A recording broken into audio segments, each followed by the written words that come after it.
Assalamualaikum warahmatullahi wabarakatuh. Nama saya Fadi Rahman, NIM 1911130058, Prodi Ekonomi Syariah, kelas Eksya 5B, mata kuliah Sejarah Perekonomian Ekonomi Islam. Ingin menjelaskan sejarah perekonomian ekonomi Islam pada masa Nabi Muhammad SAW. Oke, kita mulai dari awal. Biografi Rasulullah SAW. Nabi Muhammad lahir di Mekah hari Senin 12 Rabiul Awal pada tahun 571 Masehi. Rasul lahir dari ibu bernama Aminah dan ayahnya bernama Abdullah. Nabi Muhammad lahir dari orang tua bernama Abdullah bin Abdul Muthalib dan Aminah binti Wahab. Abdullah merupakan seorang saudagar yang sering berpergian ke negeri Syam.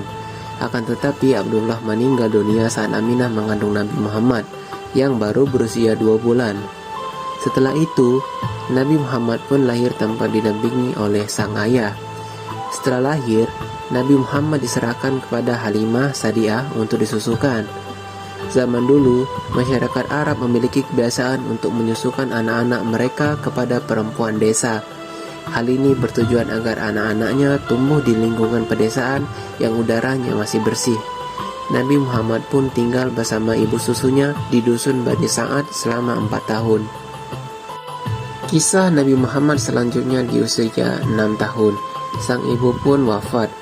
Kemudian Nabi Muhammad SAW dirawat oleh kakeknya dari pihak ayah, yaitu Abdul Muthalib.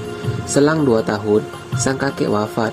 Sejak saat itu Nabi Muhammad SAW dirawat oleh pamannya bernama Abdul Muthalib, yang merupakan salah satu petinggi dari keluarga Bani Hashim.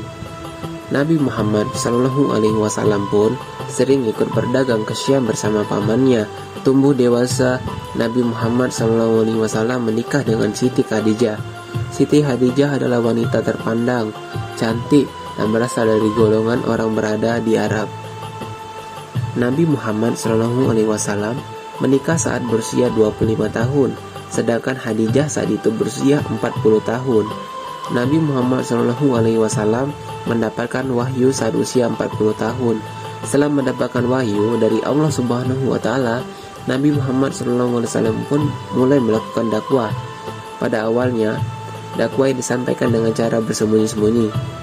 Nabi Muhammad SAW wafat saat berusia 63 tahun. Beliau mengalami sakit dalam beberapa waktu, suhu tubuhnya tinggi dan sampai akhirnya mengembuskan nafas terakhirnya. Oke, kita lanjut ke karya Rasulullah SAW. Beliau telah menghasilkan 3 karya besar dan yang belum pernah diciptakan oleh pemimpin yang manapun seluruh dunia sejak Nabi Adam sampai sekarang. 3 karya terbesar tersebut adalah: 1. Menegakkan kalimat tauhid. Nabi besar Muhammad SAW telah berhasil menjadikan bangsa Arab yang semula mempercayai Tuhan sebanyak 360 berpahaman politisme yang menjadi bangsa yang memiliki kekayaan tauhid mutlak atau monoteisme absolut. Yang kedua, yaitu membuat kesatuan umat.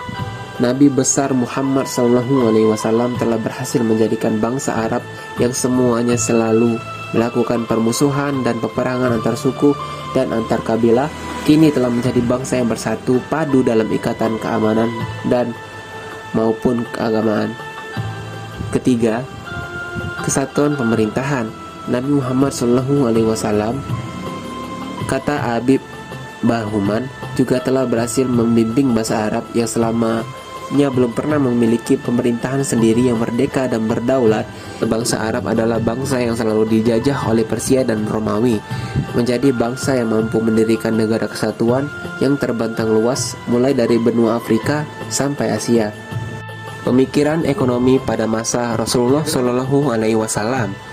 Semasa hidupnya, Nabi Muhammad SAW mengajarkan banyak hal kebaikan bagi umatnya, seperti berkaitan dengan masalah kemasyarakatan, masalah hukum atau fikih, politik atau sisaya, juga masalah perniagaan atau ekonomi. Sistem perekonomian pada masa Nabi Muhammad SAW merupakan sistem ekonomi yang berdasarkan syariat Islam dan berlandaskan Al-Quran dan Sunnah Rasul. Sejumlah aturan yang tertanam pada landasan perekonomian tersebut berbentuk keharusan melakukan atau sebaiknya melakukan sesuatu. juga dalam bentuk larangan melakukan atau sebaliknya tidak melakukan sesuatu. Tentu aturan-aturan yang tersebut dalam Al-Quran dan Sunnah Rasul bertujuan untuk menjamin keselamatan manusia sepanjang hidupnya, baik agama, diri, akal, harta benda maupun nasab keturunan. Rasulullah memulai implementasi perekonomian Islam sejak diutusnya beliau sebagai utusan Allah Subhanahu wa taala pada usia 40 tahun. Sistem perekonomian Islam tampak cerah bukan pada masa Makkah, namun mulai pada masa Madinah atau hijrahnya Rasulullah ke kota Yatsrib. Adapun pada masa pemerintahannya, Rasulullah menerapkan jizyah, yakni pajak yang dibebankan kepada orang-orang non-muslim, khususnya ahli kitab, sebagai jaminan perlindungan jiwa, harta militer, kebebasannya menjalankan ibadah, serta pengecualian dari wajib militer. Besarnya jizyah adalah 1 dinar per tahun untuk setiap laki-laki dewasa yang mampu membayarnya. Perempuan, anak-anak, pengemis, dan penderita penyakit dibebaskan dari beban ini. Pembayaran jizyah ini tidak harus berupa uang juga tunai, tetapi juga dapat berupa berbagai barang lainnya. Rasulullah juga menerapkan haraj, yakni pajak tanah yang dipungut dari kaum non-muslim. Tanah tersebut diambil alih oleh kaum muslimin dan pemiliknya diberi hak untuk mengolah tanah tersebut dengan status penyewa dan bersedia memberikan sebagian hasil produksinya kepada negara. Di samping itu, bukan hanya non-muslim yang dikenakan pajak, umat Islam pun dikenakan pajak yang sama dengan haraj, yakni usur dari hasil pertanian dan buah-buahan.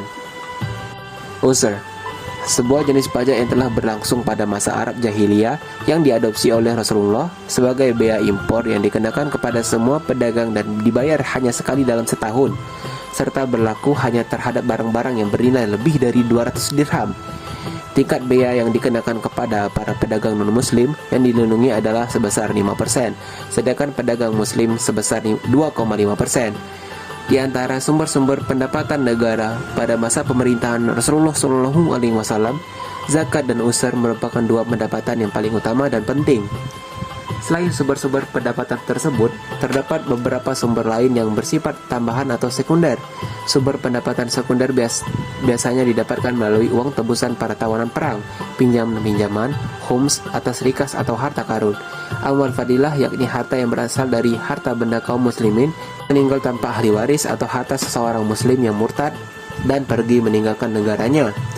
Wakaf juga merupakan pendapatan sekunder. Nawaib, yaitu pajak khusus yang dibebankan kepada kaum muslimin yang kaya raya dalam rangka menutupi pengeluaran negara selama masa darurat. Bentuk lain adalah zakat fitrah dan sedekah-sedekah seperti hewan kurban, kafarat, dan hadiah-hadiah yang diberikan oleh pemimpin atau pemerintah negara lain. Baiklah, itu saja penjelasan dari saya tentang sejarah pemikiran ekonomi Islam pada masa Nabi Muhammad SAW. Sekian saya akhiri. Wassalamualaikum warahmatullahi wabarakatuh.